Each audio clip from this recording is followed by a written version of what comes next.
Daniel slammed his resignation letter on his boss's desk before she could say a word. "I'm done," he said.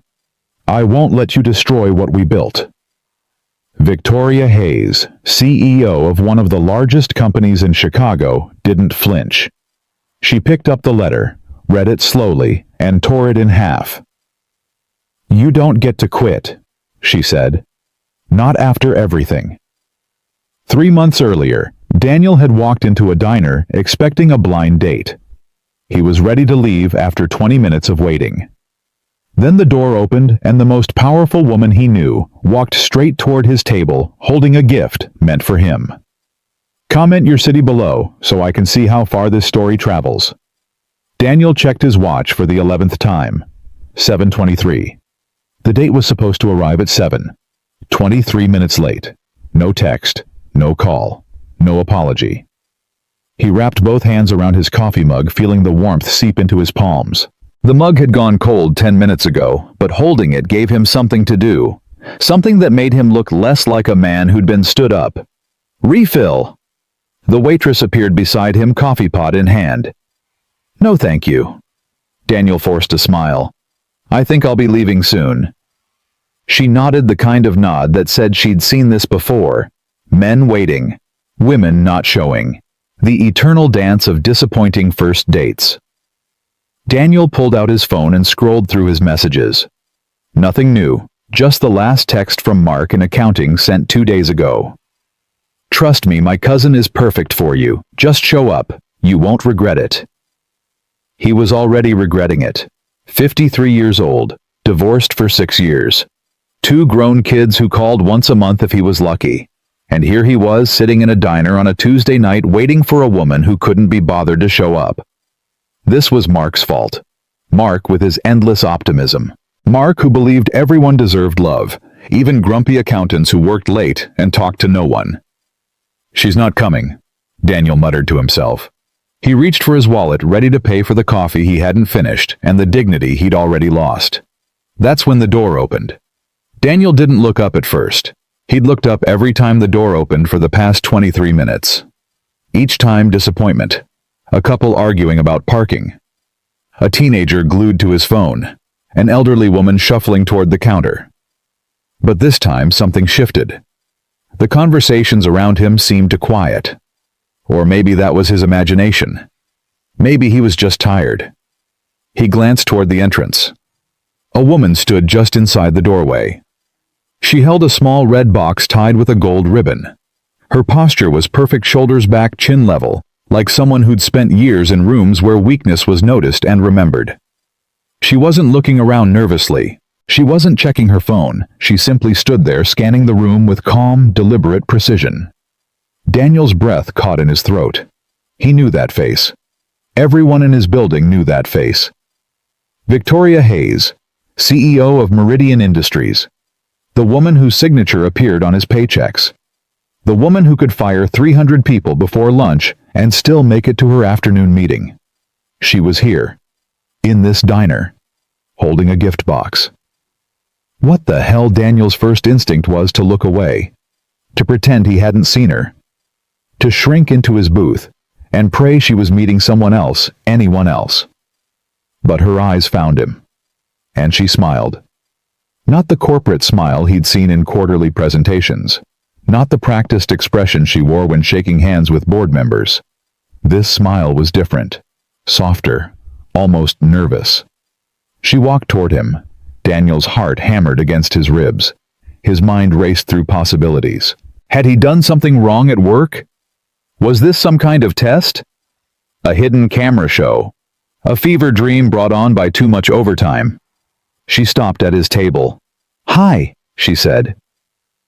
Daniel shot to his feet so fast he nearly knocked over his cold coffee. The mug wobbled. He caught it. His face burned. "Ms. Hayes." His voice came out strangled. I wasn't expecting." "Please." She held up a hand. "Sit down. You're making me nervous." He sat. Then stood again.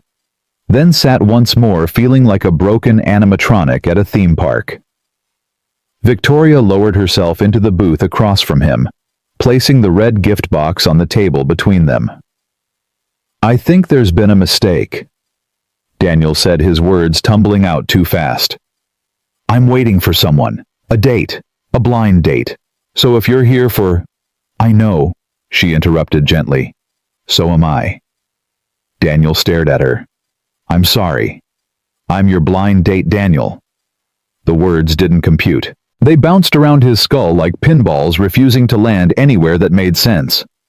"That's not possible. And yet here I am. You're my CEO. I'm aware. You're my CEO." Victoria's lips twitched. "You mentioned that." Daniel pressed his palms flat against the table, steadying himself. "How is this? Why would you? Does Mark know?" "Mark?" She tilted her head. "The one in accounting. His cousin. She's supposed to be my date." Understanding flickered across Victoria's face, followed by something that looked almost like amusement. "Ah, the infamous cousin. I think we both got played." "What do you mean?" "My friend Sarah set this up. Anonymous date, she called it. No names, no photos, no expectations. Just two people meeting for coffee." Victoria paused. She failed to mention her perfect match worked for my company. Daniel's mouth opened, closed, opened again. "You didn't know," he said slowly. "You didn't know it was me. Not until I walked her through that door." "Then why didn't you leave?" The question hung between them. Victoria's expression shifted, the confidence cracking just slightly, revealing something raw underneath. "I almost did," she admitted. "I stood in that doorway for a full 30 seconds, trying to convince myself to turn around." "What stopped you?" She met his eyes. "Honestly, I'm not sure. Maybe curiosity. Maybe stubbornness." She paused. "Maybe I'm just tired of walking away from things that feel real." Daniel didn't know what to say to that. The waitress reappeared, breaking the tension. "Can I get you anything?" "Coffee?" Victoria said. "Black. And whatever pie you'd recommend." "Apples fresh." "Perfect." The waitress glanced at Daniel. "And for you?" "I'll have the same." When she left, Daniel leaned back in his seat, studying the woman across from him. In the office, she was untouchable. A name on emails. A face on screens. A presence that made rooms go quiet. Here, under the diner's yellow lights, she looked almost ordinary, almost human. "This is insane," Daniel said finally. "Completely. If anyone from work sees us, they won't. But if they do, then we're two colleagues who happen to run into each other at a diner." Victoria's voice was calm, practiced. "People eat dinner, Daniel. It's not a crime. You know what I mean." "I do." She picked up the red gift box, turning it over in her hands. "Which is why I want to be very clear. Nothing happens here that you don't want. No pressure, no expectations, no consequences." "You can't promise that." "I can promise to try." Daniel rubbed his face with both hands. This wasn't happening. This couldn't be happening. 3 hours ago, he'd been reviewing spreadsheets in his cubicle. Now he was sitting across from the most powerful woman in his professional life, discussing a blind date neither of them had planned. "Why did you agree to this?" he asked. "The anonymous date thing. You could have anyone." Victoria set the box down. For a moment she didn't answer. "Do you know what it's like," she said quietly, "to walk into a room and have everyone want something from you? A promotion, a favor, a piece of your time, your attention, your approval." Daniel shook his head slowly.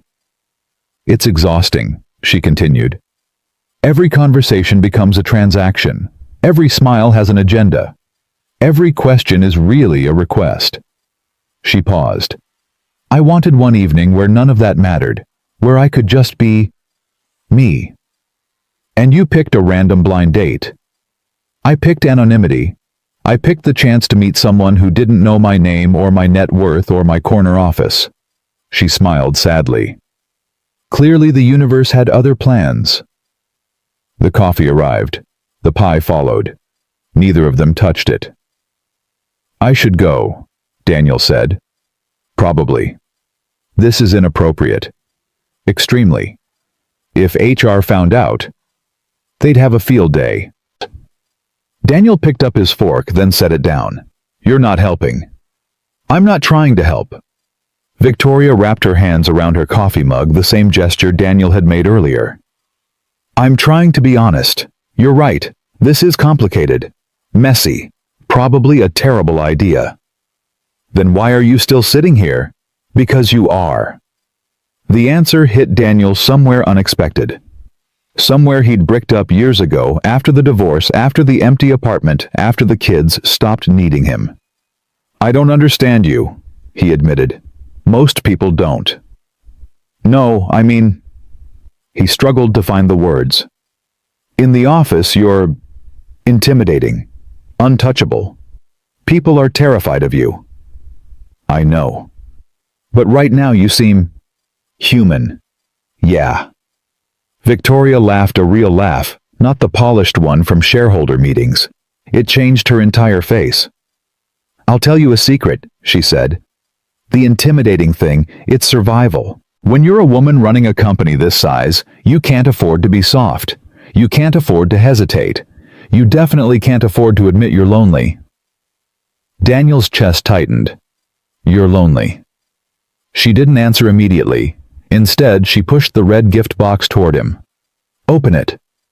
What? The box. I brought it for my date. If that's not you, I'll take it back. But I'd like you to see it first. Daniel hesitated. Then slowly he picked up the box. It was lighter than he expected. He pulled the ribbon loose and lifted the lid. Inside was a watch. Simple. Elegant. The kind of thing you wore because it meant something, not because it showed off. I noticed something about you, Victoria said. At work. You're always early to meetings, always checking your watch. You do it when you're nervous, when you're waiting, when you're trying to look busy. Daniel stared at her. You notice that? Good leaders notice things. But why would you? Because it told me something about you, that you care about being present, that you respect other people's time, that you're probably harder on yourself than anyone else ever could be. Daniel's throat felt tight. No one had ever seen him like that. Not his ex-wife, not his kids, not anyone in 30 years of corporate anonymity. I don't know what to say, he managed. You don't have to say anything. I just wanted you to know that someone noticed. Someone paid attention. Victoria's voice softened. Even if this never goes anywhere, I thought you should know that. Daniel closed the box. His hands were trembling slightly. This scares me, he admitted. It scares me too. If this goes wrong, I know. I could lose everything. My job, my reputation, my... So could I? Victoria interrupted. My reputation, my credibility, everything I've built for 20 years. One wrong move, and the board turns on me. The press tears me apart. The woman who couldn't keep her personal life separate from her professional one. Then why risk it? She leaned forward. Because I'm 51 years old, Daniel. I've spent 3 decades building an empire. I have a penthouse with a view, a stock portfolio that could fund a small country, and a schedule that accounts for every 15 minutes of every day. She paused. And I'm lonely. I'm so unbelievably lonely that I signed up for an anonymous blind date with a stranger, hoping, praying to feel something real for one goddamn evening. The rawness of her confession hung in the air between them. Daniel didn't speak for a long moment. He thought about his own life. The empty apartment. The microwave dinners. The evenings spent watching television alone, pretending he wasn't waiting for the phone to ring. I understand, he said finally. Do you? More than you know. Victoria studied his face. So what do we do now? I have no idea. Neither do I. She picked up her fork and cut into the apple pie. But this pie is getting cold and I didn't come all the way to this diner to waste perfectly good food. Despite everything, Daniel laughed. Is that your professional recommendation? Consider it executive guidance. She took a bite and nodded approvingly. Not bad. Try it. He did. She was right. It wasn't bad. They ate in silence for a moment. Not an awkward silence anymore. Something else. Something that felt almost comfortable. One conversation, Daniel said. Sorry. You asked what we do now. My answer is one conversation. Tonight. No promises. No expectations. Just two people who accidentally know too much about each other trying to figure out what the hell just happened. Victoria set down her fork. And tomorrow we go back to normal. You're my CEO. I'm an accountant who stays late and talks to no one. We pretend this never happened. And if we don't want to pretend? Daniel's heart skipped. Then we deal with that tomorrow. Victoria considered this. Then she nodded. One conversation, she agreed. But I have one condition. What? Stop calling me Ms. Hayes. For tonight, I'm just Victoria. Daniel, he replied. Just Daniel. She extended her hand across the table. He shook it. Her grip was firm, warm, real. Nice to meet you, Daniel. Nice to meet you too, Victoria. Outside, snow had begun to fall. Neither of them noticed. They talked for hours. About nothing. About everything. About the small towns they'd escaped and the big cities that had swallowed them. About failed marriages and distant children, and the quiet ache of success that no one warns you about. Victoria told him about her father, a factory worker who died believing ambition was a sin. Daniel told her about his mother who'd worked 3 jobs so he could afford college and passed away before he could thank her properly. They laughed. They argued. They discovered shared opinions on terrible movies and overrated restaurants and the specific way coffee should be made. For 3 hours, the world outside the booth disappeared. No CEO, no accountant, no hierarchy, no consequences. Just 2 people who'd found each other in the most impossible way imaginable. When the diner began closing, the waitress approached apologetically. Sorry, folks, we're shutting down for the night. Daniel looked at his watch, the old one, not the gift. It was nearly midnight. They'd been talking for almost 5 hours. I didn't realize how late it was, Victoria said, genuine surprise in her voice. Neither did I. They paid separately. That felt important somehow. Equal ground. Outside, the snow had covered the sidewalk in a thin layer of white. Their breath formed clouds in the cold air. Thank you, Victoria said, for staying. Thank you for walking through that door. She smiled. Then, after a moment of hesitation, she stepped closer and kissed him on the cheek. Brief, soft, a question and an answer, all at once. Good night, Daniel. Good night, Victoria. She walked to a waiting car. He watched until it disappeared around the corner. Then Daniel stood alone in the snow holding a red gift box, trying to remember how to breathe. Tomorrow, everything would be complicated. But tonight had been real. And sometimes that was enough. Daniel didn't sleep that night. He lay in bed staring at the ceiling, replaying every word, every glance, every moment from the diner. The red gift box sat on his nightstand unopened since he'd placed it there. He couldn't bring himself to look at the watch again. Looking at it would make everything real. At 5:47 a.m. he gave up on sleep entirely. He showered, shaved, put on the same gray suit he wore every Tuesday, looked at himself in the mirror, and tried to recognize the man staring back. Get it together, he muttered. She's your CEO. Nothing happened. Nothing is going to happen. But his reflection didn't look convinced. The drive to work felt longer than usual. Every red light gave him time to think, and thinking was dangerous. He thought about her laugh, the way she'd said his name, the kiss on his cheek that still burned like a brand. By the time he pulled into the parking garage, his hands were shaking. Daniel walked through the lobby with his head down, avoiding eye contact with the security guards, the receptionist, the early morning coffee crowd gathered near the elevators. He felt like everyone could see it on his face, like the word guilty was tattooed across his forehead. The elevator doors opened. He stepped inside, and then a hand caught the door. "Hold it, please." Daniel's heart stopped. Victoria stepped into the elevator. She looked different in the fluorescent light. Sharper. The softness from last night had been replaced by something harder, more controlled. Her suit was immaculate.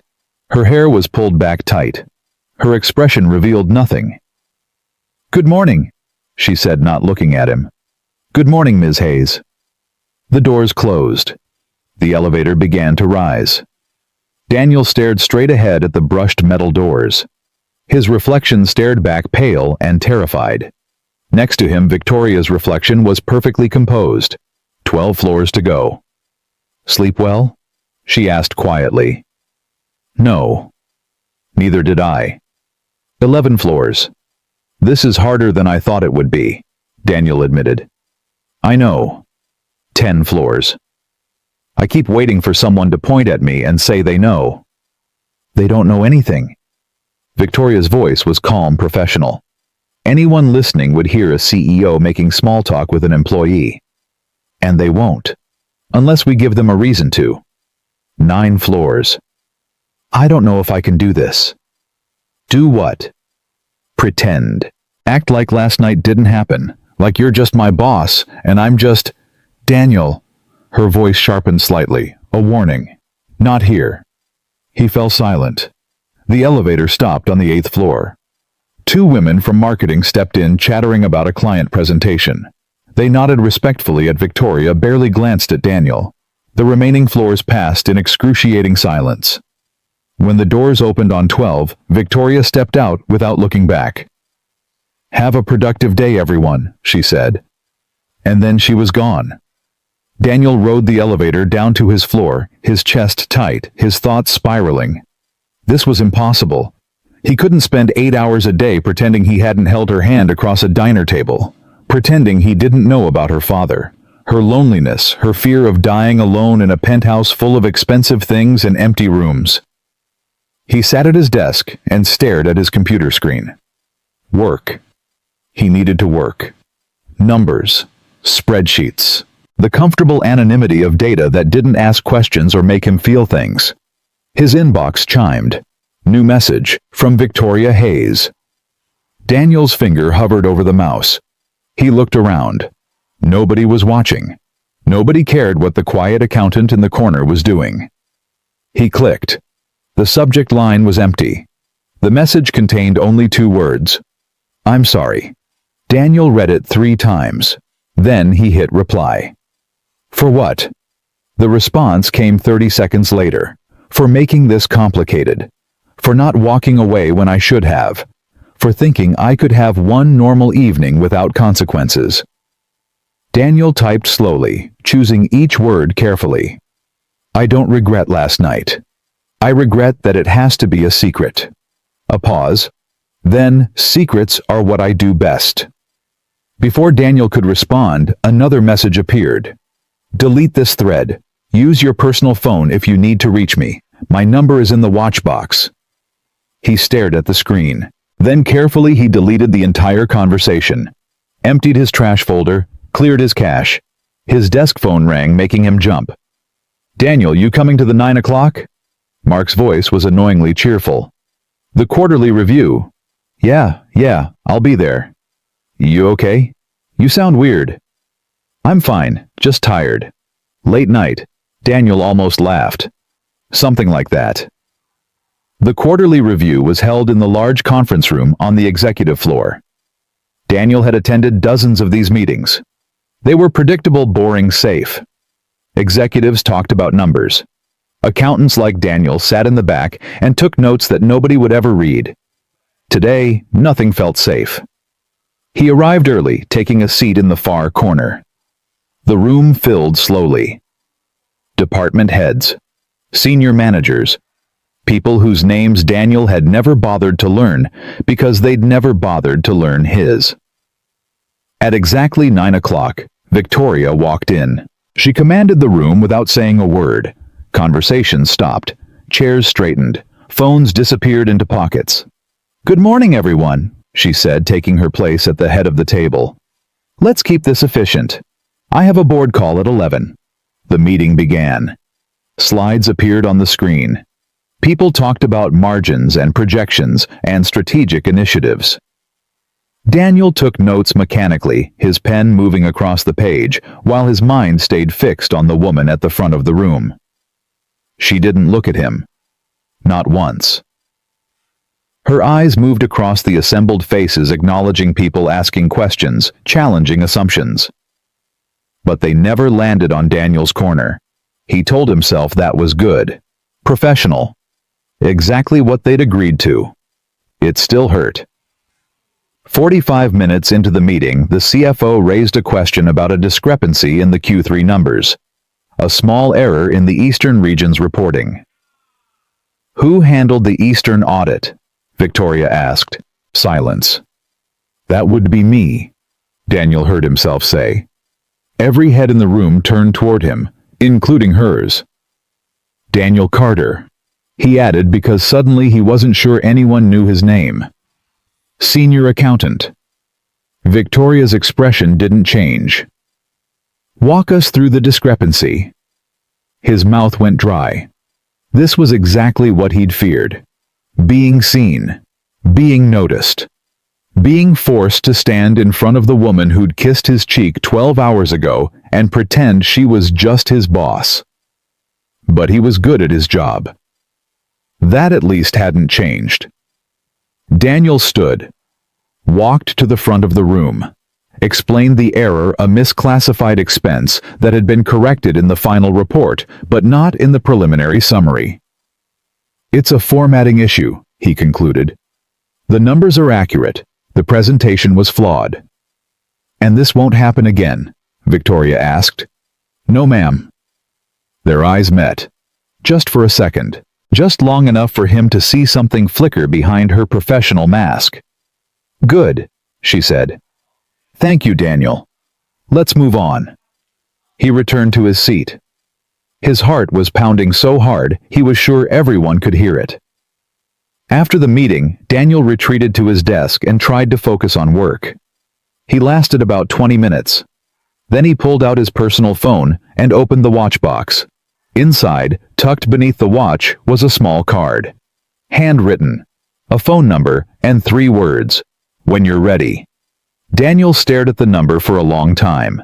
Then he saved it under a fake name, Mike Plummer, and sent a single message. "I don't know if I'll ever be ready, but I'd like to try." The response came an hour later. "There's a coffee shop on Maple Street, 2 miles from the office. They close late. Tonight, 8 p.m. Daniel deleted the messages. Then he spent the rest of the day watching the clock and trying to remember how to breathe. The coffee shop was small and quiet, the kind of place that survived on regulars and refused to update its decor since the 90s. Daniel arrived first, choosing a table in the back corner, where they couldn't be seen from the street.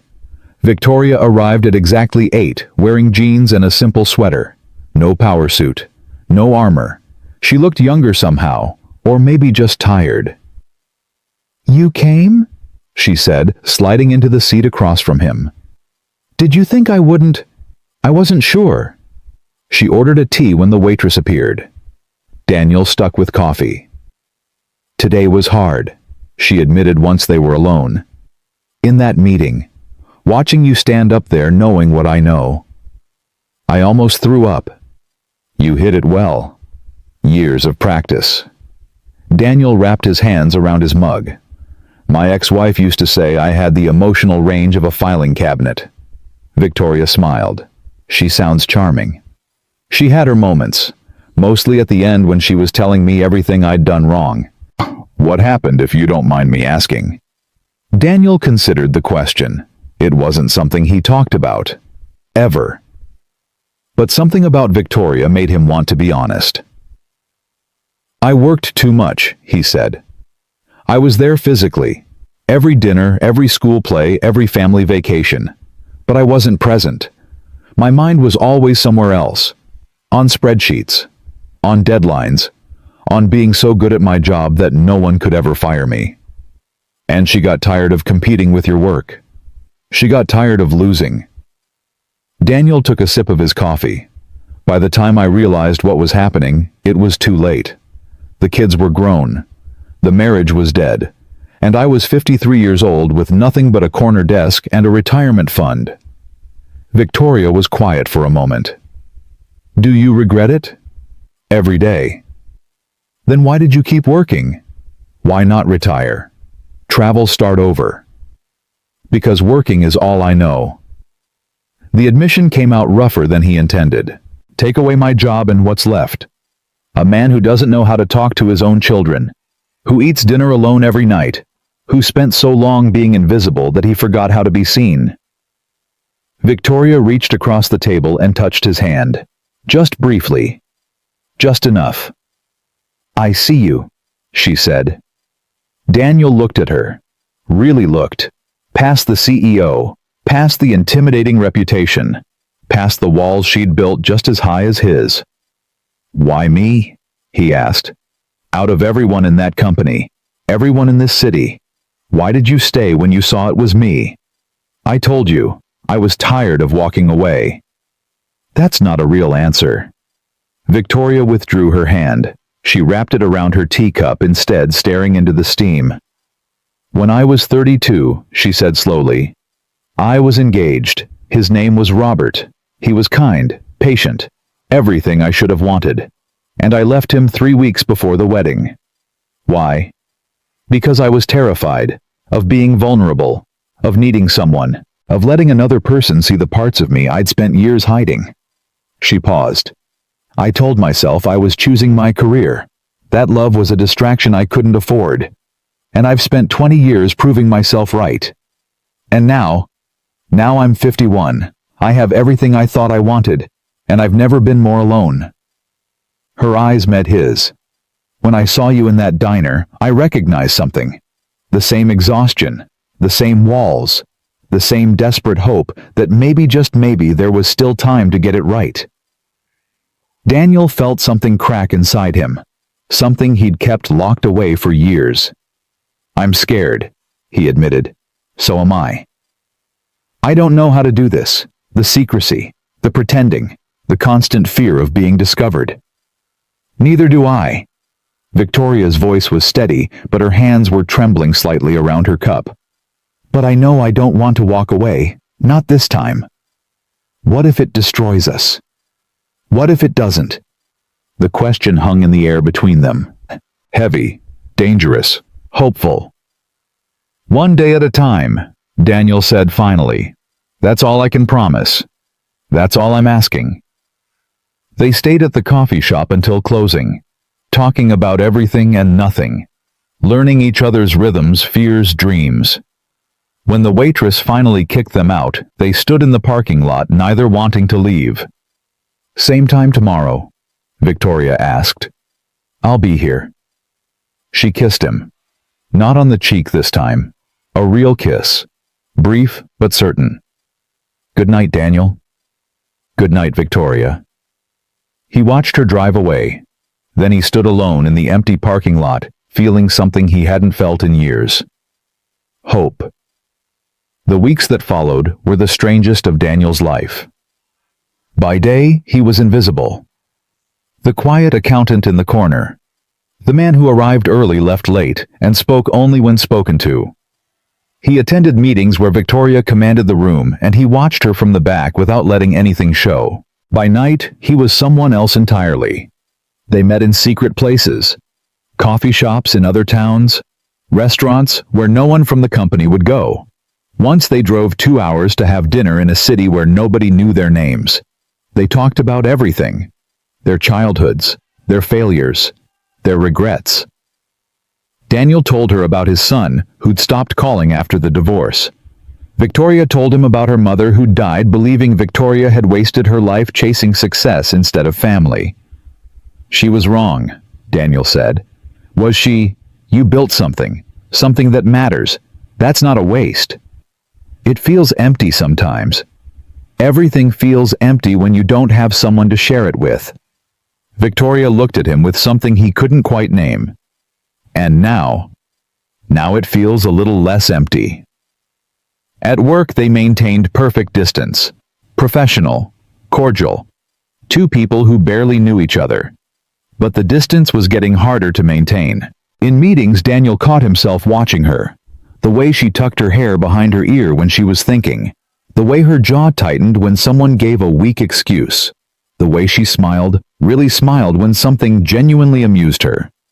He started noticing things he'd never seen before. How exhausted she looked some mornings. How she sometimes stared out the window during breaks lost in thought.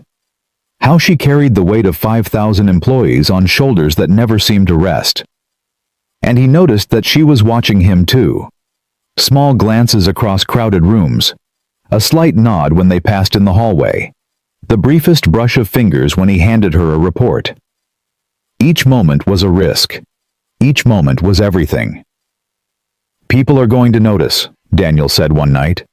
They were parked outside the city watching the lights from a hill that overlooked the skyline. Let them notice. You don't mean that. Victoria turned to face him. Maybe I do. Maybe I'm tired of hiding. Victoria. I know. The board, the shareholders, the endless parade of people waiting for me to fail. She leaned her head against the window. Sometimes I wonder what would happen if I just stopped caring. You'd lose everything you built. Would I? Or would I finally start living? Daniel didn't have an answer for that. But later that night, lying awake in his empty apartment, he found himself asking the same question. What was the point of building a life if you couldn't share it with anyone? What was the point of success if you had to hide the one thing that made you happy? What was the point of any of it? 3 months passed. Then 4. The secret grew heavier with each day. Daniel felt it pressing down on him, a constant weight that never lifted. At work, he smiled and nodded and pretended everything was normal. At night, he counted the hours until he could see her again. He was happy. Genuinely, terrifyingly happy. And he was certain it couldn't last. The first crack appeared at the annual strategy retreat. 3 days at a resort outside the city. Mandatory attendance for all department heads and senior staff, including quiet accountants who handled Eastern Region audits. I don't think this is a good idea, Daniel said the night before they left. They were at their usual coffee shop, the one with the bad decor and the waitress who never asked questions. It's 3 days, Victoria replied. We've spent 4 months pretending. We can manage 3 more days. There'll be alcohol, late nights, people watching. Then we'll be careful. We're always careful. But this feels different. Dangerous. Victoria reached across the table and took his hand. Are you asking me to stay away from you? No, I'm asking you to help me survive it. She squeezed his fingers. We'll survive it together. But Daniel couldn't shake the feeling that something was about to change, that the weight of their secret was about to crush them both. The retreat started normally enough. Meetings, presentations, team-building exercises that everyone hated but pretended to enjoy. Daniel kept to himself, playing the role of invisible accountant with practiced ease. Victoria played her role too. The commanding CEO.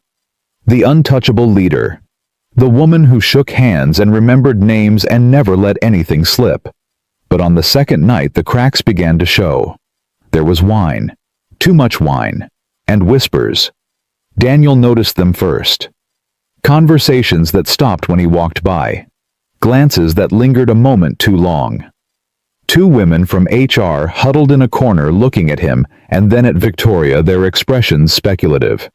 He found Victoria on the balcony overlooking the resort's garden. They know, he said quietly. They suspect. That's different. Is it? She didn't answer. What do we do? Victoria turned to face him. In the dim light, she looked tired, older, human. "I don't know," she admitted. "For the first time in 20 years, I don't know."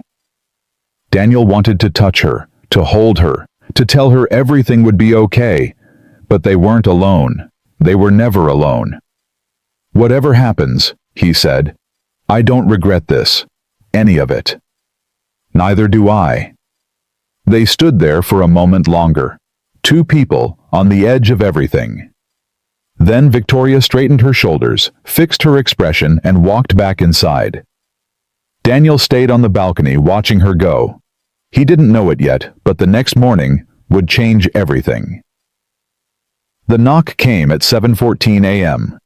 Daniel was barely awake, still sitting on the edge of his bed, trying to remember why his chest felt so tight. The retreat, the whispers, Victoria's face in the moonlight. He opened the door. A woman stood in the hallway, mid-40s, navy blazer. The kind of neutral expression that meant nothing good. "Mr. Carter, I'm Sandra Mitchell, Director of Human Resources." Daniel's blood turned to ice. "We'd like to speak with you this morning. Conference room B whenever you're ready." "About what?" Sandra's smile didn't reach her eyes. "Just a routine conversation. Nothing to worry about." She turned and walked away before he could respond. Daniel closed the door and leaned against it, his heart hammering. Routine conversation. Right. HR didn't pull people aside at company retreats for routine conversations. They did it for investigations, for accusations, for the kind of thing that ended careers. He grabbed his phone and typed a message to Victoria. "HR wants to see me. Conference room B." The response came immediately. "Don't panic. Don't admit anything. I'll handle it." "How?" "Trust me." Daniel stared at those two words. Trust me. He'd spent 53 years trusting no one but himself. Now everything depended on trusting a woman he'd known for 4 months. He got dressed, dark slacks, white shirt, no tie. His hands shook as he buttoned his collar. Conference room B was on the second floor of the resort's main building. Daniel walked slowly, rehearsing answers to questions that hadn't been asked yet. What could they know? What could they prove? Had someone seen them? Heard something? Found a message he'd forgotten to delete? The door was open when he arrived. Sandra sat at one end of the table. Across from her was a man Daniel didn't recognize.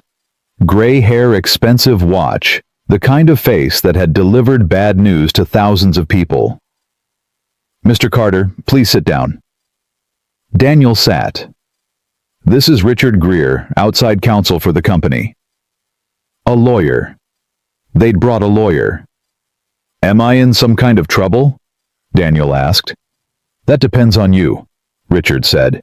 His voice was smooth, practiced. "We're here to ask some questions. You're not obligated to answer, but cooperation is appreciated." "Questions about what?" Sandra folded her hands on the table. "Mr. Carter, how would you describe your relationship with Victoria Hayes?" There it was. No preamble, no warm-up, just the question that could destroy everything. "She's my CEO," Daniel said carefully. "My employer. And beyond that, I don't know what you mean." Richard leaned forward. "Mr. Carter, we have reason to believe that you and Ms. Hayes have been engaged in a personal relationship outside of work. A romantic relationship." "Who told you that?" "That's not relevant right now." "It's relevant to me." Daniel's voice came out sharper than he intended. "You're accusing me of something. I'd like to know why." Sandra and Richard exchanged a glance. "Several colleagues have reported observing unusual interactions between you and Ms. Hayes," Sandra said. "Extended eye contact, private conversations. You were seen leaving the balcony area last night shortly after she did." "That's not evidence of anything." "You're right. It's not." Richard's tone was infuriatingly calm, "which is why we're asking you directly. Is there anything you'd like to disclose about the nature of your relationship with Victoria Hayes?" Daniel's mind raced. He could deny everything. There was no proof, just whispers and speculation and the paranoid imaginations of people with too much time and too little work. But lying felt wrong, not just risky wrong. He thought about Victoria, about the way she'd looked at him that first night in the diner holding a gift meant for someone else, about the months of secret meetings and stolen moments and the constant exhausting weight of hiding.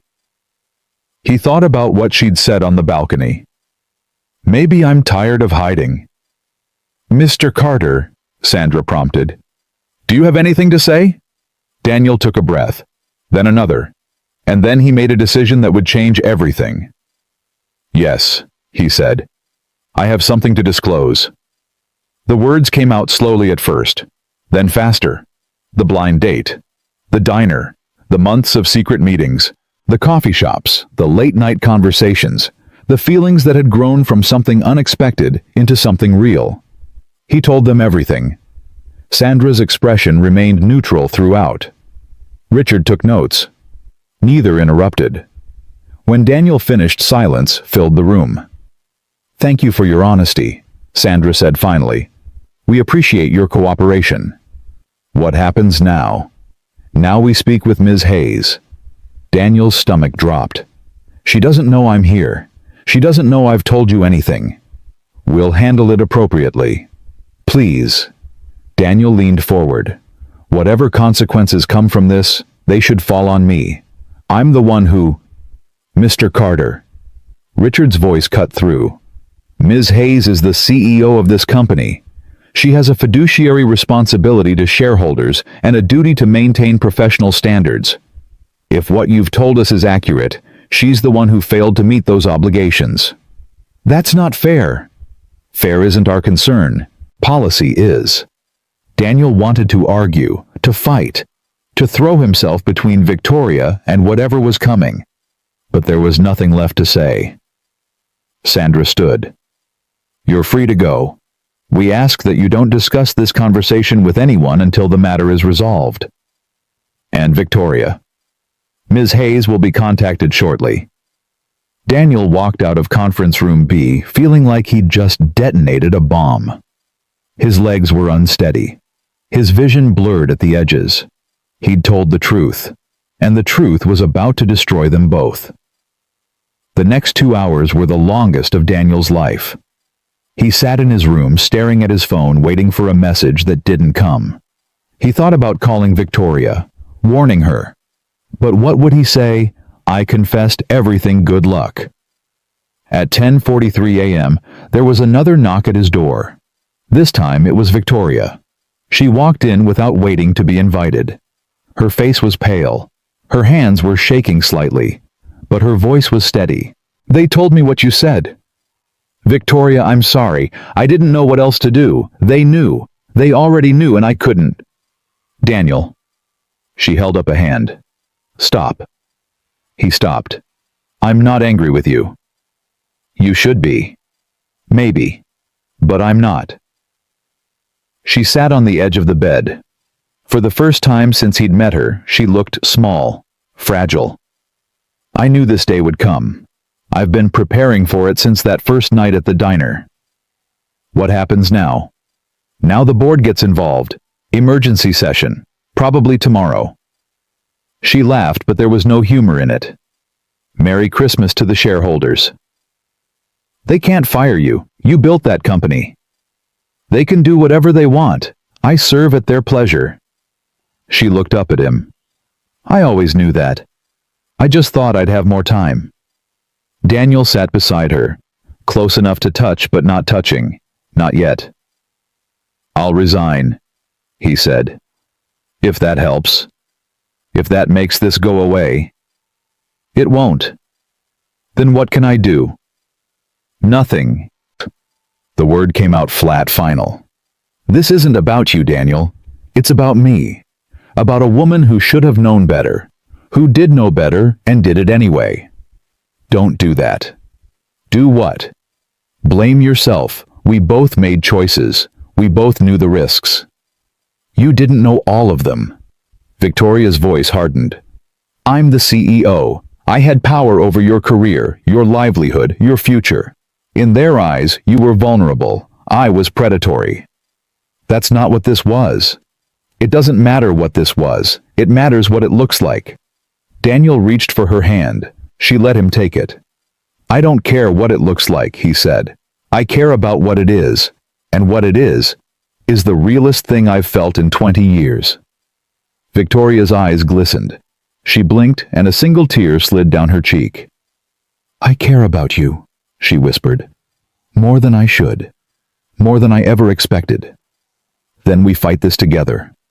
You can't fight with me, not anymore. If we stand together, they'll see conspiracy, coordination. Two people trying to cover their tracks. She squeezed his hand. The only way to protect you is to take the fall alone. I won't let you do that. You don't have a choice. The retreat ended early. Official word was that Victoria had been called back to handle an urgent business matter. Unofficial word spread through the resort like wildfire. Whispers in hallways. Speculative glances. The CEO's name mentioned in hushed tones. Daniel drove back to Chicago alone. Victoria had taken a separate car headed straight for an emergency board meeting that would determine the rest of her life. He stopped at their coffee shop on the way. The one with the bad decor and the waitress who never asked questions. He sat at their usual table and ordered coffee he didn't drink. His phone buzzed twice. Both times it was Mark from accounting asking if he was okay. He didn't respond. At 6:47 p.m., a message arrived from a number he didn't recognize. Board voted. Unanimous. Daniel's hands trembled as he typed back. What does that mean? It means I'm no longer CEO of Meridian Industries. He stared at the screen. Read the words again. They didn't change. Victoria. Don't. Not here. Not like this. Where are you? A pause. Then, my apartment. Tower 3 penthouse. The doorman knows your name. Daniel paid for his untouched coffee and drove through the city faster than he should have. The building was glass and steel, the kind of place that whispered money and power and carefully curated success. The doorman nodded when Daniel gave his name. She's expecting you. Take the private elevator. He rode up 42 floors alone. The doors opened directly into the penthouse. Victoria stood by the window silhouetted against the city lights. She didn't turn when he walked in. Nice view, Daniel said. I've barely noticed it in 15 years. Her voice was distant. Too busy working to look out the window. He crossed the room and stood beside her. Tell me what happened. What do you think happened? The board met. They reviewed the facts. They determined that my personal conduct had created unacceptable liability for the company. She recited the words like a script she'd memorized. I was offered two choices. Resign with dignity or be terminated for cause. That's not a choice. No, it's not. So you resigned. I resigned. Victoria finally turned to face him. Her eyes were red. Her makeup was smeared. She looked like a woman who had cried for hours and then stopped because there were no tears left. 23 years. I gave them 23 years. I built that company from nothing. I sacrificed everything, my relationships, my health, my chance at a family, everything. And they took it away in a 90-minute meeting. Victoria, do you want to know the worst part? Her voice cracked. Not a single person defended me. Not one. All those executives I mentored, all those careers I built. They sat there in silence while the lawyers talked about liability, and the board talked about optics, and everyone pretended that my entire life's work meant nothing. Daniel didn't know what to say, so he did the only thing he could think of. He pulled her into his arms and held her. She resisted at first, stiff, defensive, the armor she'd worn for 30 years refusing to come off. Then she broke. The sobs came in waves, years of suppressed grief and loneliness and exhaustion pouring out against his shoulder. Daniel held her through all of it, saying nothing, letting her feel whatever she needed to feel. When the tears finally stopped, she pulled back and looked at him. "I'm supposed to be stronger than this," she said. "No one's that strong." "I used to be." "No, you didn't. You just pretended better." A ghost of a smile crossed her face. "When did you get so wise?" "I'm not wise. I'm just old enough to recognize suffering when I see it." Victoria wiped her eyes with the back of her hand. "What do we do now?" "I don't know." "That's not very reassuring."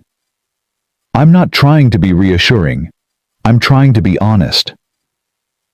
Daniel cupped her face in his hands. "I don't know what happens next. I don't know how to fix this. I don't know if it can be fixed. But I know one thing." "What?" "I'm not going anywhere." She stared at him, searching his face for doubt, for hesitation, for any sign that he didn't mean it. She didn't find one. "You should," she whispered. "Go. Forget about me. Find someone who isn't a liability. Someone who won't cost you your job, your reputation, your Victoria." He stopped her with a kiss. Brief, tender, certain. "I made my choice. I'm standing by it." "Why?" "Because you're worth it." They stood together in the penthouse, two broken people, holding each other up while the city glittered 42 floors below. The next morning, Daniel went back to work. He expected whispers, he expected stares, he expected to be called into HR and told his services were no longer required. Instead, he found something worse. Nothing. Everyone acted normal. Too normal. Like Victoria's resignation had never happened. Like the most powerful woman in the building hadn't been erased overnight. The new CEO was announced at 11 a.m. Thomas Wright, former COO, a man Daniel had never spoken to directly. The email was carefully worded. New direction, exciting opportunities, seamless transition. Not a single mention of Victoria Hayes. Daniel sat at his desk and stared at his screen. The same numbers, the same spreadsheets, the same gray walls and fluorescent lights and coffee that tasted like disappointment. Everything was the same. Everything was different. At lunch, Mark from accounting stopped by his desk. "Hey, you okay?" "Fine." "You don't look fine." "I said I'm fine." Mark hesitated. "Look, I don't know what happened at that retreat. I don't know what's going on between you and, well, whatever. I just wanted to say I'm here, if you need to talk." Daniel looked at him. Mark, with his relentless optimism and his terrible blind date setups and his genuine, uncomplicated kindness. "Thanks," Daniel said. "I appreciate it." "Sure." Mark started to walk away, then turned back. "For what it's worth, I think she was a good CEO. Better than most. Whatever happened, I hope it works out." Daniel nodded.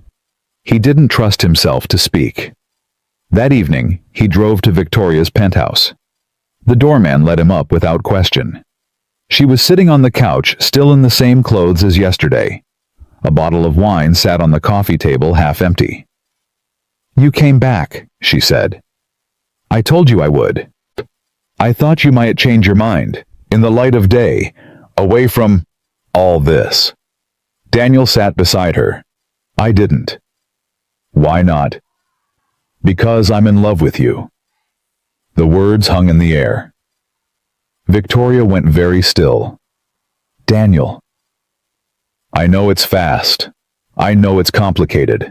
I know everything about this situation is wrong and messy and probably doomed." He took her hand. "But I love you. I've loved you since that night at the diner, when you were brave enough to stay, even when you should have walked away." Victoria's eyes filled with tears again. "You shouldn't love me. I've ruined your life." "You've saved my life." He meant it, every word. "I was dead before I met you. Going through the motions. Waiting to retire so I could wait to die. You woke me up. You made me feel something again. and I'm not letting that go. The company is just a company. I can find another job. Your reputation was invisible to begin with. No one knew who I was. But, Victoria, he squeezed her hand. Stop trying to protect me from choices I've already made. She was quiet for a long moment. Then she leaned forward and kissed him. Not brief this time, not tender, desperate, hungry, like she'd been drowning for 30 years and he was finally air. When they broke apart, she whispered, I love you too. I know. No, you don't. You don't know how long it's been since I said those words to anyone. Her voice shook. I built walls so high that I forgot there was another side. I convinced myself that love was weakness, that needing someone meant being vulnerable, that being vulnerable meant being destroyed. And now I'm destroyed anyway. But at least I'm not alone. Daniel pulled her close. She rested her head against his chest. What do we do tomorrow? She asked. I don't know, but we'll figure it out together. You keep saying that. Because I mean it. Victoria was silent for a moment. Then she laughed.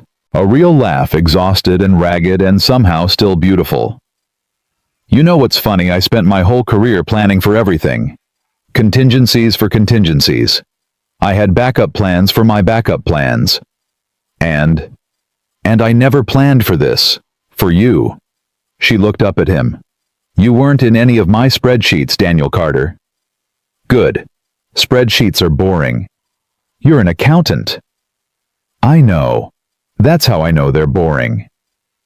She laughed again. And for the first time in 2 days, something loosened in Daniel's chest. They had lost everything. But they had each other. And maybe, just maybe, that was enough. 3 weeks passed like a fever dream. Victoria didn't leave her penthouse. She didn't answer calls from former colleagues. She didn't read the business news that picked apart her resignation like vultures on a carcass. She sat by the window and watched the city move without her, a kingdom she'd built and lost in the same lifetime. Daniel came every night after work. He brought takeout she barely touched and stories from the office she pretended not to care about. He held her when the silence became too heavy and talked her through the darkness that crept in at 3 a.m. On the 22nd day, she finally spoke the words he'd been dreading. You need to quit. Daniel looked up from the container of cold lo mein he'd been pushing around. What? Your job, Meridian. You need to leave. Victoria, I'm serious. She turned from the window for the first time that evening. Her eyes were clearer than they'd been in weeks, sharper. They're going to push you out eventually. Thomas Wright isn't stupid. He knows you were connected to me. Sooner or later, he'll find a reason. Let him try. Daniel, listen to me. She crossed the room and sat beside him. I've spent the last 3 weeks thinking about what comes next. For me. For us. And I realized something. What? As long as you're there, we're not free. We're still tied to that place, those people, that world that decided we weren't worth protecting. She took his hands. I want us to start over, really start over, and we can't do that if you're still trapped in the wreckage. Daniel's jaw tightened. So I just walk away 26 years of my life and I just quit? Yes. It's not that simple. Why not? Because that job is all I have, all I've ever had. Without it, I'm nothing. Victoria's expression softened. That's not true. Isn't it? Daniel pulled his hands back. You built an empire. You have money, connections, options. I have a pension that won't kick in for another 7 years and a studio apartment I can barely afford. Money isn't easy to say when you have it. The words came out sharper than he intended. Victoria flinched. Silence stretched between them, uncomfortable and heavy. I'm sorry, Daniel said finally. I didn't mean...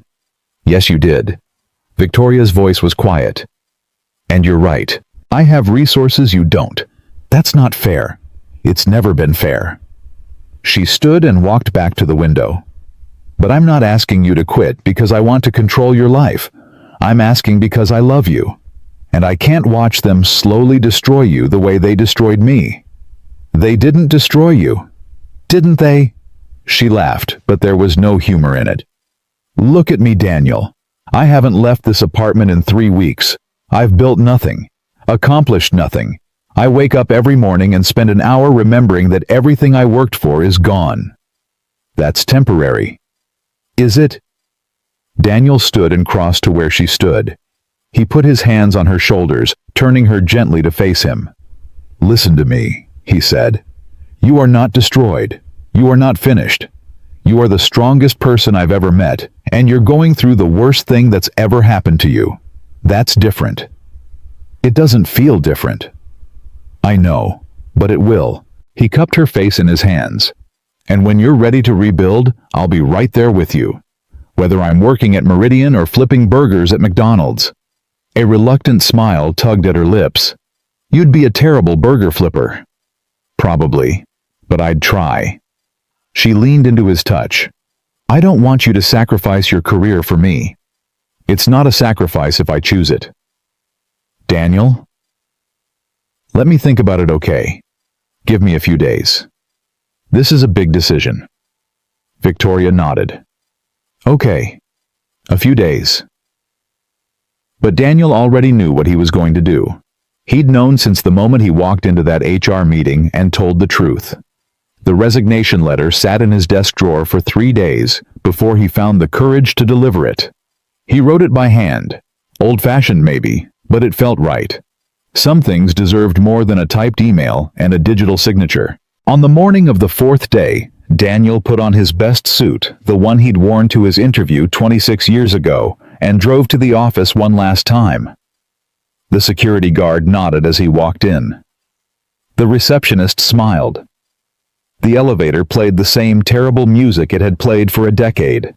Everything was the same. Everything was ending. Thomas Wright's assistant looked surprised when Daniel appeared at her desk. Mr. Carter, do you have an appointment? No, but I need 5 minutes. Mr. Wright is very busy. Tell him it's about Victoria Hayes. The assistant's expression flickered. She picked up her phone, spoke quietly, then nodded. He'll see you now. Thomas Wright's office was twice the size of Victoria's had been. New furniture, new art, new everything, as if erasing all traces of the woman who'd built this company from nothing. Wright stood behind his desk, smiling the smile of a man who'd won. Daniel, this is unexpected. I'll be brief. Daniel crossed to the desk and placed the envelope in front of him. My resignation, effective immediately. Wright didn't touch it. That's unfortunate. You're a valuable employee. No, I'm not. I'm an accountant who stayed late and talked to no one. You won't even notice I'm gone. That's harsh. It's honest. Daniel met the man's eyes. I'm not here to make a scene or cause problems. I just wanted to deliver this in person. May I ask why? You know why. Wright's smile faded slightly. The Victoria situation. Don't call it that. Excuse me. Don't call her a situation. She's a person. A person who gave 23 years of her life to this company. A person you threw away like yesterday's newspaper because she made the mistake of being human.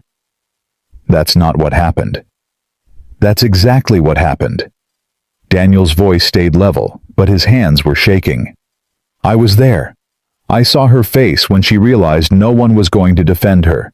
23 years of loyalty, and not a single person spoke up. Wright leaned back in his chair. Victoria made choices that put the company at risk. The board had no choice but to act. She fell in love. That's not a crime.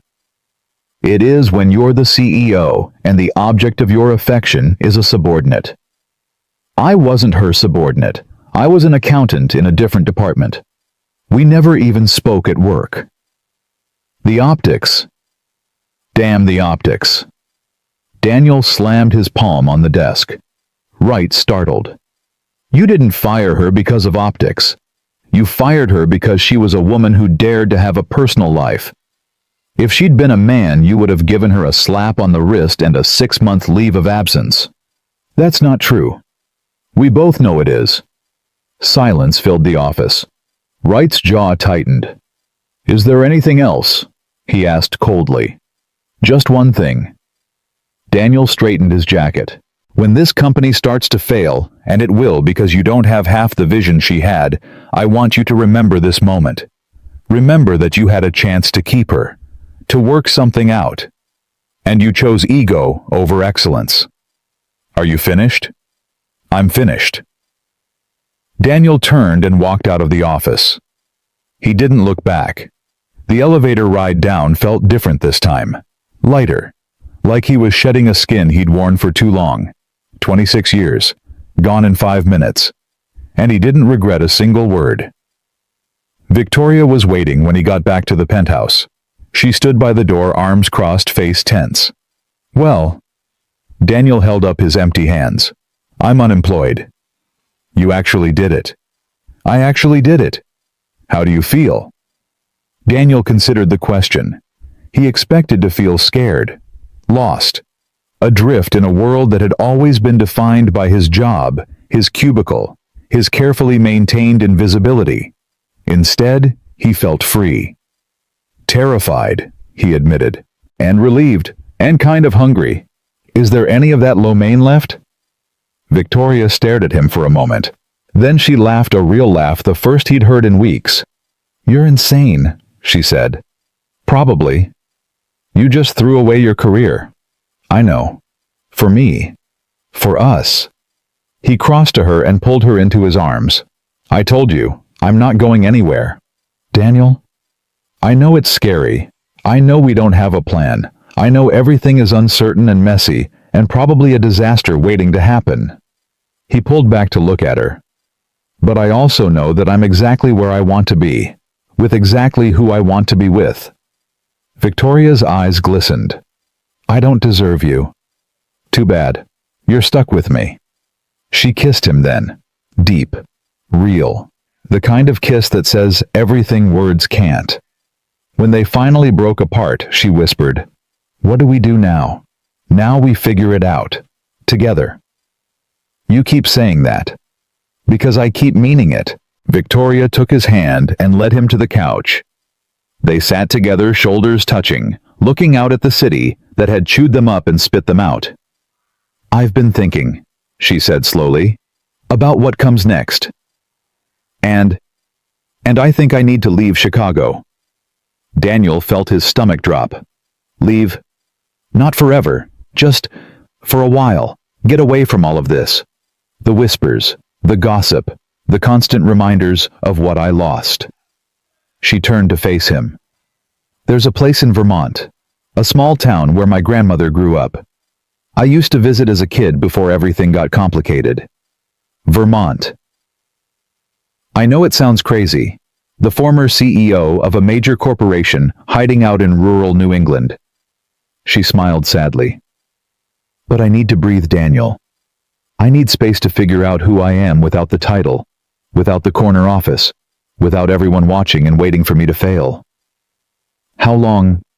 I don't know. A few months. Maybe longer. Daniel was quiet for a moment, processing. Vermont. A few months. The woman he loved 3 states away, figuring out her life while he figured out his. Okay, he said. Victoria blinked. Okay? Okay. If that's what you need, then that's what you should do. But what about us? What about us? Daniel squeezed her hand. You're not dying, Victoria. You're healing. And healing takes time and space, and whatever else you need. I'm not going to stand in the way of that. You'd wait for me. I'd do more than wait. I'd visit, call, send annoyingly long text messages about the weather and what I had for breakfast. He smiled. Long distance isn't ideal, but it's not impossible either. Victoria's eyes filled with tears. Why are you like this? Like what? Good, kind, understanding. She wiped her eyes impatiently. I keep waiting for you to reveal some horrible flaw, some deal breaker that makes all of this make sense. Sorry to disappoint. I'm just a boring accountant who fell in love with his CEO. Former CEO. Former CEO, current love of my life. Victoria laughed through her tears. That's cheesy. I know, I'm working on it. She leaned against him, resting her head on his shoulder. Come with me. What? To Vermont. Come with me. Daniel's heart stuttered. Victoria? I know it's a lot to ask. You have your life here, your apartment, well, I guess not your job anymore. Thanks for the reminder. But I realized something just now listening to you talk about waiting and long distance and annoying text messages. She sat up and looked at him directly. I don't want to do this alone. I've done everything alone for 30 years, and I'm tired of it. You want me to move to Vermont with you? I want you to live with me. Build something new with me. Figure out who we are together, away from all of this. Her voice shook slightly. I know it's fast. I know we've only been together for a few months. I know everything about this is backwards and unconventional and probably insane. It is insane. I know. We barely know each other. I know. We're both unemployed. We have no plan, no safety net, no idea what we're doing. I know. Victoria's voice dropped. But I also know that when I imagine my future, really imagine it beyond the fear and the uncertainty, you're in it. Every version, every possibility. You're there. Daniel stared at her. This woman who had terrified him in boardrooms, who had commanded armies of executives with a single raised eyebrow, who had built an empire and watched it crumble and was still somehow standing. She was asking him to leap. And for the first time in 53 years, Daniel wanted to jump. Okay, he said. Okay. Let's go to Vermont. Victoria's face broke into a smile so bright it hurt to look at. Really? Really, but I have conditions. Name them. First, I'm not living off your money. I'll find a job. Something, anything. I need to contribute. Done. Second, we take it slow. Moving in together doesn't mean we have to figure everything out immediately. We give ourselves room to adjust. Agreed. Third, he paused. I need to talk to my kids first. Victoria's expression softened. Of course. They barely know me. They might not even care. But I need to tell them, explain. Try to repair something before I disappear to another state. Take all the time you need. Daniel nodded. Then he laughed, a slightly hysterical sound that surprised them both. What? Victoria asked. 3 months ago, I was sitting in a diner waiting for a blind date who didn't show up. And now I'm about to move to Vermont with my former CEO. Life is strange. Life is insane. Any regrets? Daniel looked at her. Really looked. At the woman behind the title. The heart behind the armor. The human being who had chosen him against all odds, against all logic, against everything. Not one, he said. The call to his son was harder than Daniel expected. He hadn't spoken to Michael in 3 months. Their last conversation had been stilted and brief, a birthday call that lasted exactly 4 minutes before they ran out of things to say. Now Daniel sat on Victoria's couch, phone in hand, trying to find the courage to dial. You don't have to do this alone, Victoria said from across the room. I do, actually. This is something I should have done years ago. He pressed the button. The phone rang twice before a familiar voice answered. Dad? Hey, Michael. Do you have a minute? A pause. Is everything okay? Yeah. No. Daniel took a breath. I need to tell you some things, and I need you to just listen. Okay? Before you react. You're scaring me. I'm sorry. That's not my intention. Daniel closed his eyes. I quit my job last week. Silence. Michael. I'm here. You quit? After everything you always said about stability and responsibility and... I know what I said. I was wrong. Dad, what's going on? Daniel told him. Not everything. Not the scandal. Not the HR investigation. Not the ugly details that didn't matter anymore. But the important parts: meeting Victoria, falling in love, making choices that didn't fit the life he'd always lived. When he finished, Michael was quiet for a long moment. "So you're moving to Vermont," he said finally. "With your girlfriend, who used to be your CEO." "That's the summary, yes." "And you're calling to tell me this because I'm your father. Because I should have called more, visited more, been more present." Daniel's voice cracked. "Because I spent your entire childhood being physically there and emotionally absent, and I don't want to make the same mistake again." "Dad, I know I can't fix the past. I know I missed too much, but I'm trying to be different now. Better. And I wanted you to hear it from me, not through some gossip chain or awkward family dinner." Michael was silent again. When he spoke, his voice was softer. "You really love her. This Victoria woman. More than I knew I could love anyone. And she makes you happy. She makes me feel alive, for the first time in decades." "Then I'm glad for you, Dad." Daniel blinked. "You are? Yeah, I mean, it's weird as hell, and I'm definitely going to need time to process. But..." Michael sighed. "Mom's moved on. She's happy.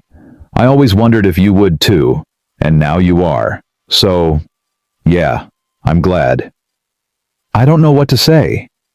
"You don't have to say anything. Just don't disappear, okay? Vermont isn't that far. Maybe I can visit. Meet this mystery woman who turned my boring accountant father into someone who quits jobs and moves across the country."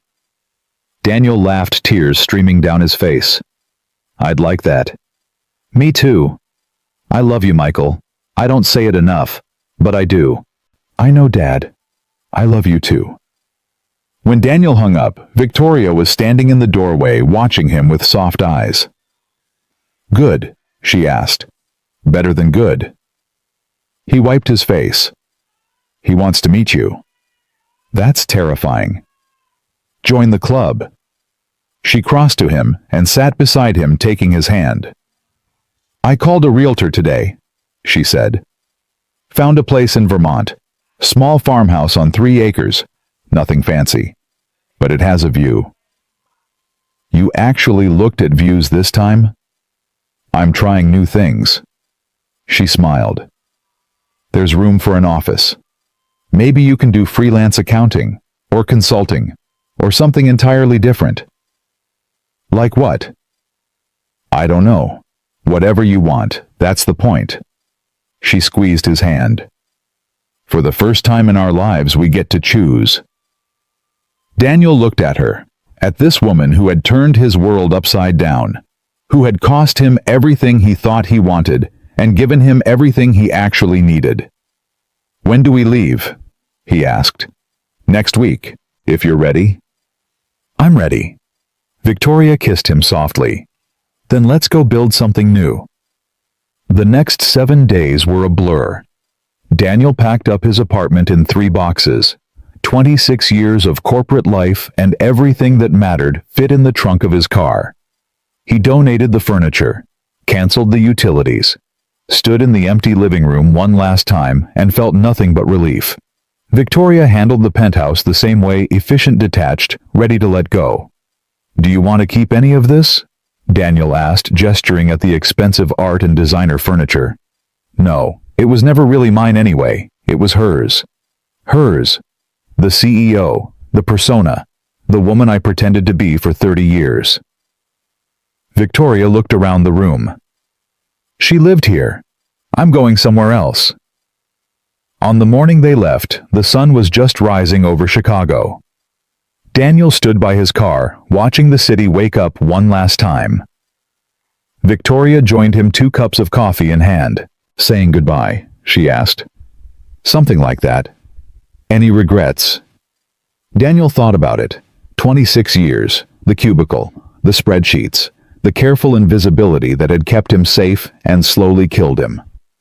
Then he thought about her, the diner, the blind date that wasn't, the woman who had walked toward his table and changed everything.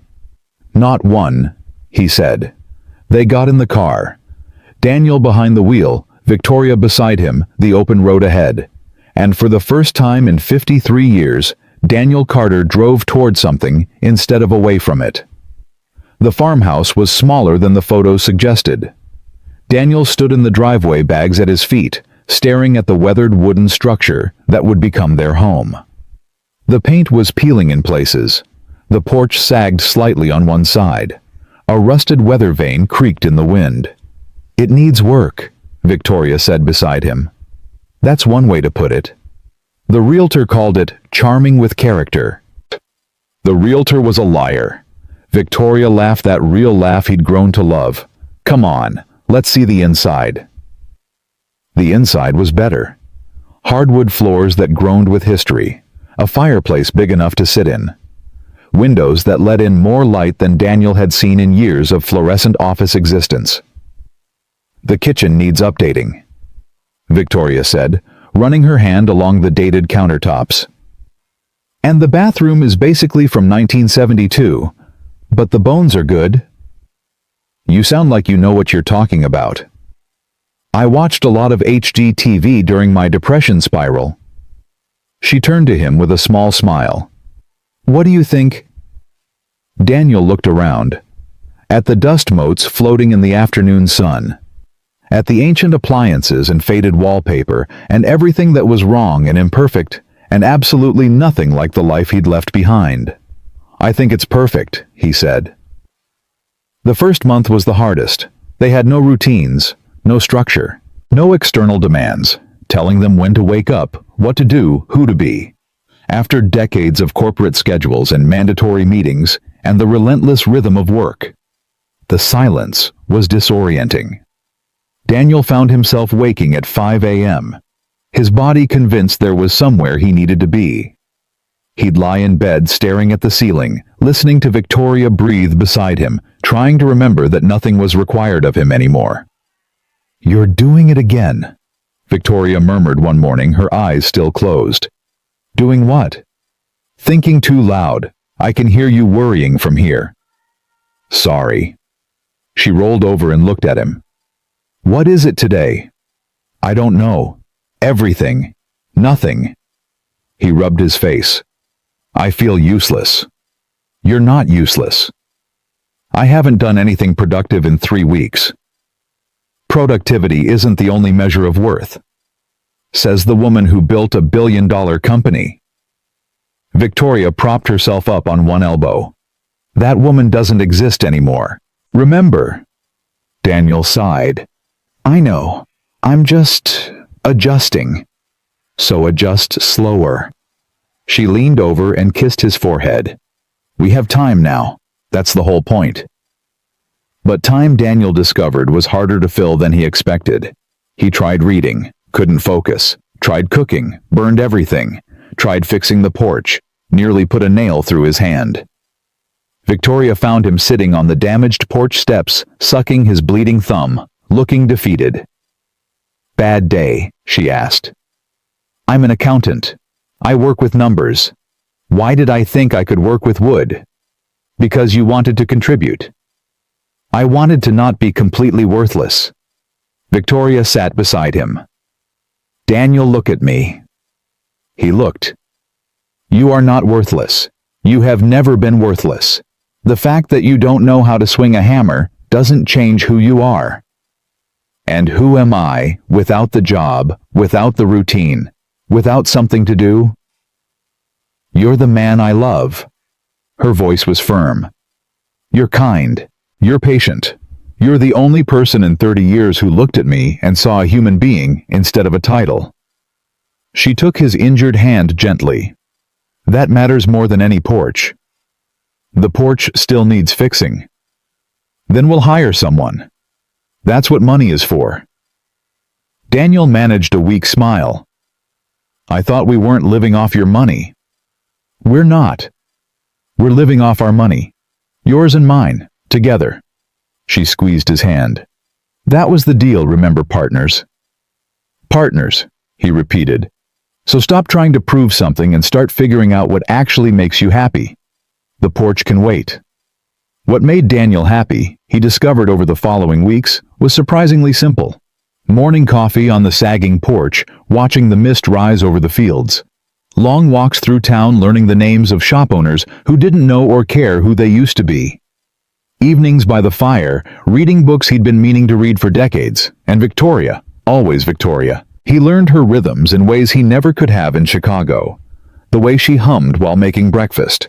The way she talked to plants like they could hear her. The way she cried sometimes quietly when she thought he wasn't watching, grieving the life she'd lost, even as she built a new one. "I had a dream about the office last night," she told him one evening. They were sitting on the porch wrapped in blankets watching the sunset. Good dream or bad dream? Neither. Just ordinary. I was in a meeting, reviewing quarterly reports. Everyone was talking, and I was nodding, and it felt so normal. She paused. And then I woke up and didn't know where I was. Does that happen a lot? Less than it used to. She pulled her blanket tighter. The first week I woke up every morning reaching for my phone, checking emails that weren't there, planning meetings that didn't exist. My brain couldn't accept that it was over. And now I wake up and see you, and I remember that this is real. She looked at him. You're my anchor, Daniel. Do you know that I thought I was the one drifting? We're both drifting, but at least we're drifting together. Daniel reached over and took her hand. They sat in silence, watching the sky turn orange and pink and purple. I called Sarah today, Victoria said eventually. The friend who set up the blind date, the very one. How'd that go? She apologized. Profusely. Said she never meant for any of this to happen. She thought she was setting me up with some nice stranger, not one of my own employees. Did you forgive her? Victoria considered.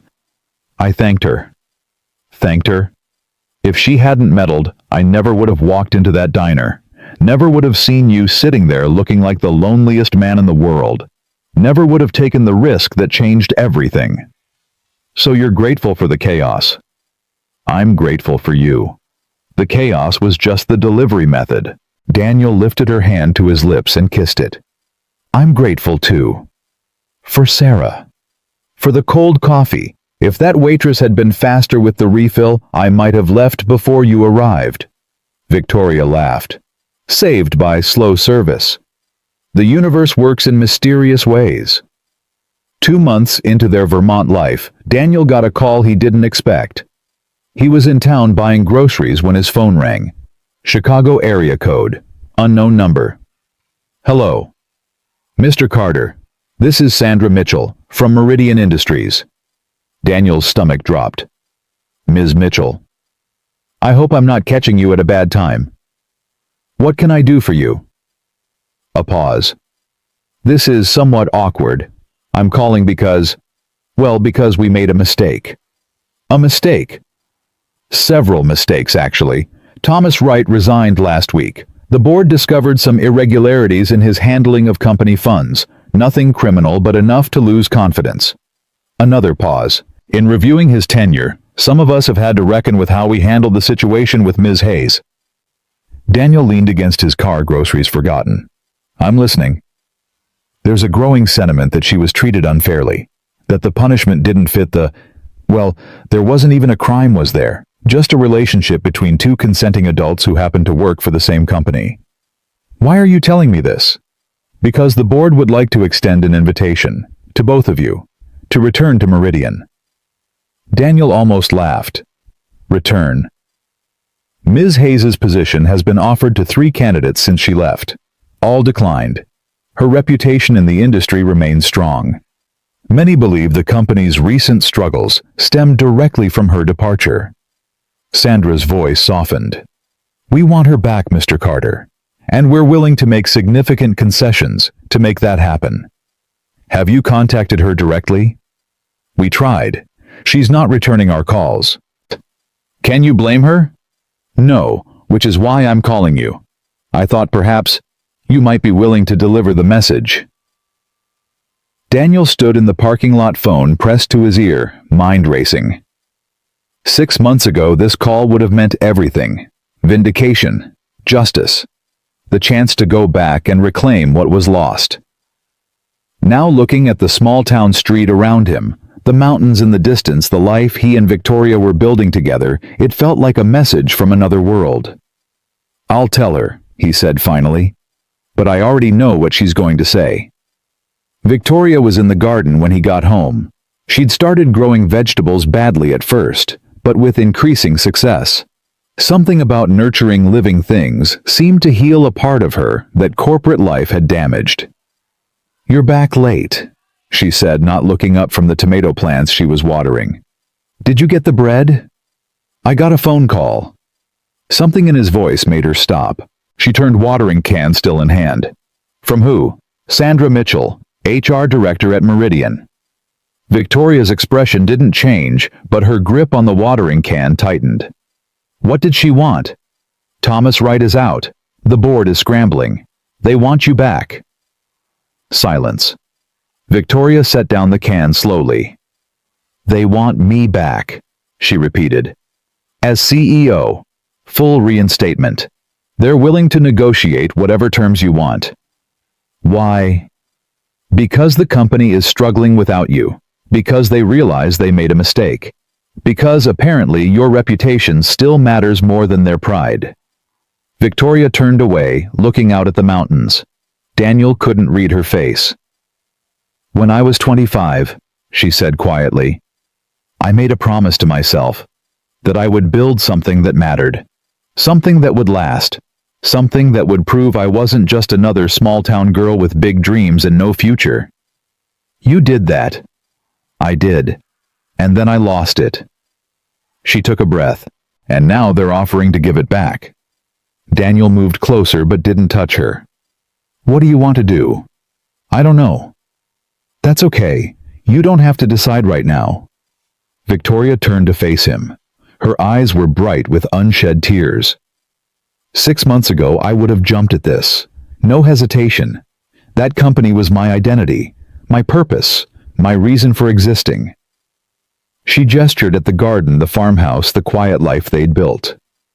"But now I wake up in the morning and I'm not exhausted. I eat meals that I actually taste. I have time to read and think and just be." "You're happy here." "I am. Happier than I've been in 30 years. She took his hands. "But I also miss it. The challenge, the purpose, the feeling of building something bigger than myself. You can have both, you know." "Can I?" "You can have anything you want, Victoria. That's what this is about. Not what they're offering. What you actually want." She was quiet for a long moment. Then she squeezed his hands and smiled. "I want to think about it. Really think. Not react, not decide based on pride or fear. Just consider what's right for us, both of us. Take all the time you need. Will you be okay? Whatever I decide." Daniel pulled her close. "I told you in Chicago, and I'll tell you again. I'm not going anywhere. Whether we're in Vermont, or back in that glass tower, or living on the moon, where you go, I go." Victoria buried her face against his chest. "I don't deserve you." "You keep saying that." "Because it keeps being true." "Then maybe you should stop trying to deserve me, and just accept that I'm here." She laughed, a watery sound muffled against his shirt. "When did you get so wise?" "I learned from the smartest woman I know." They stood there in the garden, holding each other, while the afternoon sun warmed their backs, and the tomato plants swayed gently in the breeze. The decision came 3 days later. Daniel was making breakfast pancakes, which he'd finally learned not to burn, when Victoria came downstairs. She was dressed, which was unusual for 7 a.m., hair done, makeup on, the armor she hadn't worn in months. He set down the spatula. "You decided." "I decided. And," Victoria sat at the kitchen table, "I'm going to call them back. Accept a meeting. Hear what they have to say in person." Daniel nodded slowly. "Okay. But I have conditions, non-negotiable ones." "Tell me." "First, I want a formal apology, public, acknowledging that the way I was treated was wrong." "That's fair." "Second, I want policy changes, Clear guidelines that protect employees who have relationships with other employees regardless of position. What happened to us should never happen to anyone else. Also fair. Third, she paused. Third, I want you on the board. Daniel nearly dropped his coffee cup. What? You heard me. Victoria, I'm an accountant. I don't know anything about. You know everything that matters. You're ethical. You're honest. You see things other people miss. She leaned forward. The board failed me because it was full of people who cared more about optics than truth. I want someone there who will tell me when I'm wrong, who will hold me accountable, who will never let me forget why I came back. That's a lot of pressure. I know. That's why I'm asking you. Her eyes held his. Will you do it? Daniel looked at the woman across from him, the CEO who had terrified him, the lover who had saved him, the partner who had chosen him again and again against all odds. On one condition, he said. Name it. We keep the farmhouse. Victoria blinked. What? We keep it. Come back here on weekends, holidays, whenever the city gets too heavy. He smiled. I liked fixing the porch, eventually. You put a nail through your hand. I'm a work in progress. Victoria laughed that real unguarded laugh he loved. Deal. Then yes, I'll do it. God help us both. She stood and crossed to him, wrapping her arms around his neck. Thank you. For what? For everything. For staying. For believing. For being the man I didn't know I needed until you were standing right in front of me. Daniel kissed her forehead. Thank you for walking into that diner. I almost didn't. I know, but you did. He pulled back to look at her. You were brave when it would have been easier to walk away. And because of that, we're here. Together. Together. The flight back to Chicago felt different this time. Daniel sat by the window watching the clouds roll by, thinking about the journey that had brought them here. A blind date gone wrong. A secret that couldn't be kept. A fall that felt like the end of everything. And now this. A return. A reinvention. A chance to do it right. Victoria sat beside him, reviewing notes for her meeting with the board. She'd been up since 4 a.m. preparing, strategizing, becoming the woman she used to be while holding on to the woman she'd become. Nervous? Daniel asked. Terrified? You don't look terrified. Years of practice. She smiled without looking up. How about you? Equally terrified. Less practice hiding it. You'll do fine. Just be yourself. That's what I'm afraid of. Victoria finally looked at him. Daniel, listen to me. You are exactly what that company needs. What I need. Don't second-guess yourself. I'll try. Don't try. Do. She took his hand. We survived everything they threw at us. Scandal, resignation, exile. We survived it because we had each other. Nothing they can do to us now is worse than what we've already been through. When did you become the optimist? Somewhere between the tomato garden and pancakes that don't taste like charcoal. Daniel laughed. They were good pancakes. They were acceptable pancakes. We're still working on good. Another work in progress. Everything worth having is. The meeting lasted 4 hours. Daniel sat at the long conference table surrounded by faces he didn't know, and a few he recognized from his years of invisibility. Victoria commanded the room the way she always had, calm, precise, unshakable. But there was something different now. A warmth that hadn't been there before. A humanity that softened the edges of her power. She laid out her terms. The board negotiated. They pushed back on some points, conceded others.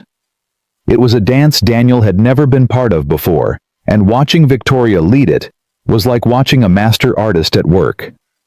By the end, they had an agreement. Victoria would return as CEO effective immediately. A public statement would be issued acknowledging the mishandling of her departure. New policies would be implemented to protect employee relationships, and Daniel would join the board as an independent director, a position created specifically for him. When it was over, when the handshakes were done and the papers were signed, Victoria and Daniel stood alone in the empty conference room. "We did it," she said. "You did it." I just sat there and tried not to look confused. "You looked very distinguished." I looked terrified. Same thing from certain angles. She moved to the window, looking out at the city spread below. "I never thought I'd be back here." "Regrets?" "No, just processing." She turned to face him. "A year ago I was alone. Successful, powerful, respected, and completely, utterly alone. I had everything the world told me to want, and nothing that actually mattered. And now? Now I have you. I have a falling apart farmhouse in Vermont. I have tomato plants that might actually produce tomatoes this year. I have a life that makes sense even when it's messy." She smiled. "I have everything." Daniel crossed to her and took her hands. "I have a confession to make." "That sounds ominous." "The night we met at that diner, I was ready to give up. Not just on the date, on everything. I'd spent 53 years being invisible, and I'd finally accepted that invisible was all I'd ever be." "Daniel, let me finish." He squeezed her hands. "You changed that, not because you're powerful or successful or any of the things you accomplished, but because you saw me, really saw me. For the first time in my life, someone looked past the boring accountant and the empty apartment and the years of careful invisibility, and they found something worth keeping." Victoria's eyes were glistening. "You were always worth keeping." "I didn't know that until you." She pulled him into a kiss, deep, real. The kind of kiss that says everything words can't express. When they finally broke apart, Daniel whispered, "Ready to run a company, ready to change the world." "I'll settle for changing the accounting department." Victoria laughed. "Start small. That's the spirit." They walked out of the conference room together, side by side, into the future they'd built from the wreckage of everything that came before. 6 months later, on the anniversary of their first meeting, Daniel took Victoria back to the diner. It looked exactly the same. Yellow lights, holiday decorations, the smell of coffee and grilled onions, the booth by the window where everything had started. "I can't believe this place is still here," Victoria said, sliding into the seat across from him. "I called ahead. They saved our table." "We have a table?" "Apparently we're local legends. The waitress told me they call this the CEO booth now." Victoria groaned. "Please tell me you're joking." "I wish I was." They ordered coffee, apple pie, the same things they'd had that first night when neither of them knew what they were walking into. "I have something for you," Daniel said. He reached into his pocket and pulled out a small red box tied with a gold ribbon. Victoria's breath caught. "Daniel, open it." She did. Inside was a ring, simple, elegant, a diamond that caught the light without demanding attention. "A year ago," Daniel said, "you gave me a watch because you noticed I was nervous. You said good leaders notice things." He took her hand. "I've been noticing things too. The way you laugh at your own jokes, the way you talk to tomato plants, the way you look at me like I'm someone worth looking at." "Daniel, I'm not good at speeches. I'm an accountant. I'm better with numbers than words." He took a breath. "But here's a number for you. 1. One woman. One chance. One life that finally makes sense because you're in it." Victoria was crying now, tears streaming down her face, and she didn't even try to hide them. "Is that a question?" she managed. "It's an offer, a partnership.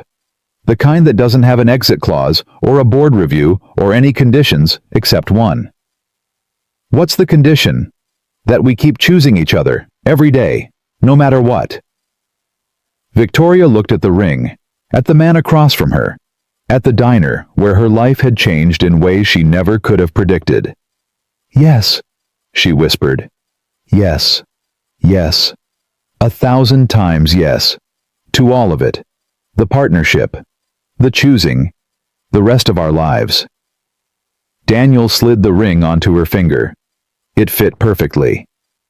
I love you, he said. I love you too, even when you burn pancakes. I've gotten better. You've gotten acceptable. There's a difference. He laughed and pulled her close, kissing her in the booth by the window, while the diner buzzed around them and the world outside continued spinning. They had lost everything. They had found everything. And in the end, that was exactly how it was supposed to be. Some stories don't need permission. Some connections are worth the cost. And sometimes the blind date you almost walked away from becomes the truest thing you've ever known. Daniel and Victoria walked out of the diner hand in hand, into the cold winter night, into the rest of their lives. Together. Always together. And that was all that mattered.